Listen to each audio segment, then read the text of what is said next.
আপনারা জানেন গত 25শে ফেব্রুয়ারি একটি মর্মান্তিক দুর্ঘটনার শিকার হয়ে এলপি গ্যাসের বিস্ফোরণের মাধ্যমে আমাদের ইতিমধ্যে আমরা 3টি বাইকে হারিয়েছি।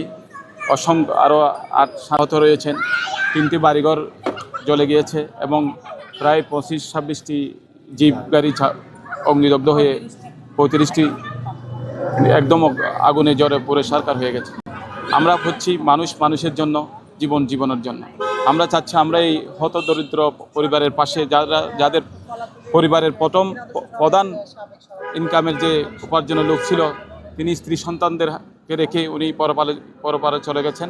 আমরা চাচ্ছি আমরা সকলেই মানবিকভাবে কক্সবাজার সহ সারা বাংলাদেশের মানুষ এবং যারা পৃথিবীর বিভিন্ন প্রান্তে রয়েছেন আমাদের দেশের বাইরা প্রবাসী রেভিনিউ যোদ্ধা, তাদের কাছে আমরা উদাত্ত আহ্বান জানাবো, আপনারা সকলে কক্সবাজারে হোটেল মোটেল রয়েছে, বিভিন্ন প্রতিষ্ঠান রয়েছে, আপনারা সকলেই মানবিক মানুষগুলোর পাশে দাঁড়ান। আপনারা পাশে থেকে এদেরকে সবাই মিলে আমরা সহযোগিতা করি, এদের পরিবারের পাশে দাঁড়াই। আমাদের সহযোগিতার মাধ্যমে যাতে পরিবারগুলো একটু সচ্ছলভাবে চলতে পারে। রহমত, বরকত এবং নাজাতের মাস, এই মাসে যত আপনারা মানুষের পাশে থাকবেন, মহানবুল আলম আমাদেরকে সবের অংশীদার করবেন এবং আমরাও মানবিকভাবে যে কোনো মানবিক কাজে আমরা এগিয়ে আসি।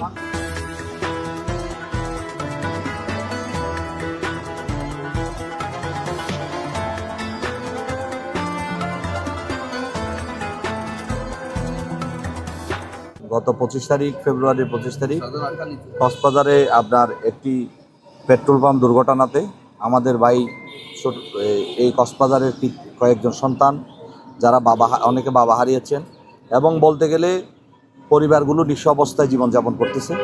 আপনারা জানেন গত কয়েকদিন আগে আমাদের সদরের 3-এর যে এমপি সাহেব, নবনির্বাচিত এমপি সাহেব, ওনাকে ফোন করে আমাদের প্রিয় নেতা বর্তমান বাংলাদেশের প্রধানমন্ত্রী তারেক রহমান তাদের খোঁজখবর নিয়েছেন। তো আমরা আজকে দাঁড়িয়েছি, আমরা মনে করি 10 মিলি করে কাজ হারে যেতে নাহিল আজ। আমরা মানবিক দৃষ্টিতে আমরা মনে করি এদের পাশে, এরা কক্সবাজারের মানুষ হিসেবে, বাংলাদেশের মানুষ হিসেবে আমাদের নৈতিক দায়িত্ব তাদের পাশে দাঁড়ানো।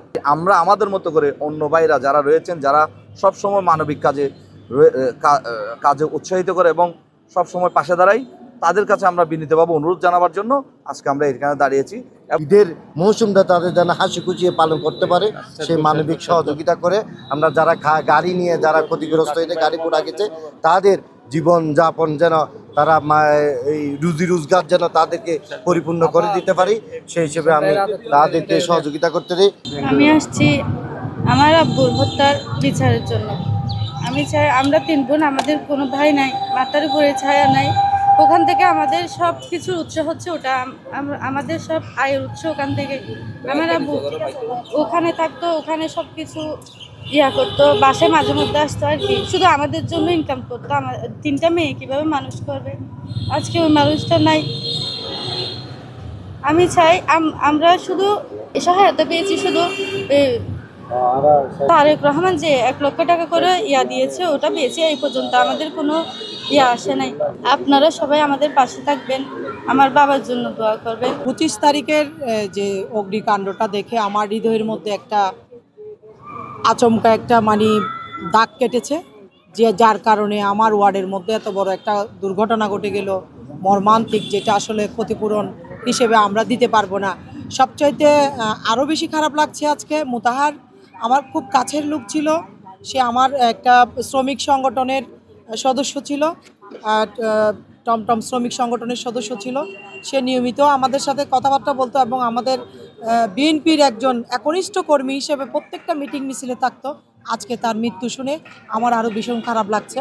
যেহেতু সামনে রমজান চলছে, সামনে ঈদ, এই ঈদকে সামনে রেখে যে পরিবারগুলো নিশ্চিহ্ন হয়ে গেছে, তাদের স্বপ্ন বিপন্ন হয়ে গেছে, তাদেরকে আমরা যাতে ঈদ করতে পারে, তাদের ক্ষতিপূরণ হিসেবে যাতে তারা একটু ঘুরে দাঁড়াতে পারে, সেজন্য আমরা আজকে তহবিলের ডাক দিয়েছি।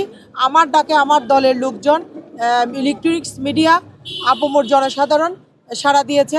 আজকের এই অনুষ্ঠানে আমি জিসানুদ্দিন জিসানকে প্রদান করে, ওকে আহ্বায়ক করে, আপনার আফসার কামালকে সদস্য সচিব করে এবং নাসিরকে ক্যাশিয়ার করে আমি একটা কমিটি ঘোষণা দিচ্ছি।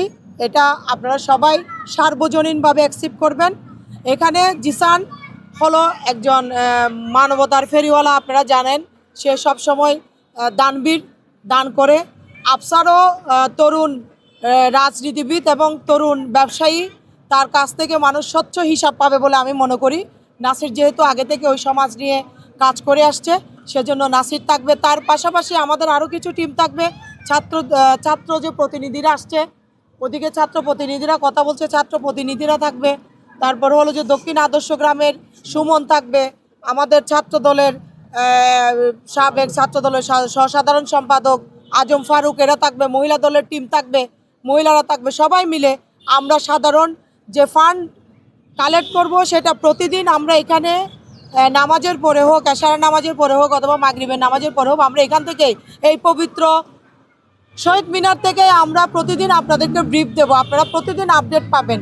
আমরা প্রতিদিন একটা টিম করে জনগণের কাছে যেতে পারলে যাব, অথবা রকেট, নগদ, বিকাশ একটা নাম্বার ওনারা ঠিক করেছেন, জিসান ঠিক করেছেন।